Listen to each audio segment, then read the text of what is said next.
In today's video, I'm going to teach you how to add a new theme layout in Divi Builder. To get started, open Divi Builder. Once you're inside the Builder interface, direct your attention to the top left corner of the screen. This is where you'll find the control area used to add new content and layouts, so it's a good place to get familiar with if you plan to build pages regularly in Divi.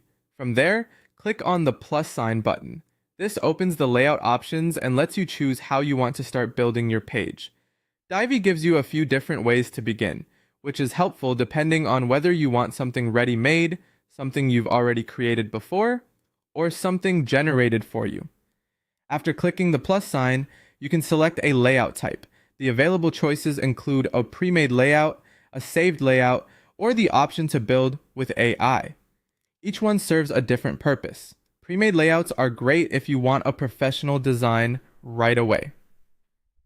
Saved layouts are useful if you already have a layout in your library that you want to reuse. And the AI option can help if you want Divi to assist with generating a design structure. For this example, choose pre-made layout. This is one of the fastest ways to add a polished theme layout, especially if you want a strong starting point without building everything from scratch. Once the pre-made layout library opens, you can begin to find a layout that fits your needs. Divi includes a large collection of design options, so you'll have plenty to choose from.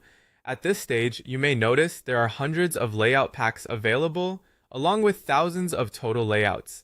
That variety is useful because it allows you to match different industries, styles, and page goals. Now take some time to browse the layouts. You can scroll through the available options and look for a design that matches the kind of page you want to create.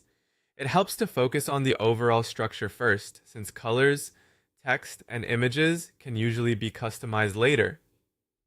Once you've found a layout that interests you, click on it to open the preview. This gives you a closer look at the design so you can make sure it's the right fit before applying it. If everything looks good, click Use this layout. Divi will then load that layout into your builder so you can start editing and customizing it. And that's how to add a new theme layout in Divi Builder. After the layout loads, you can personalize the content to match your site and continue building from there.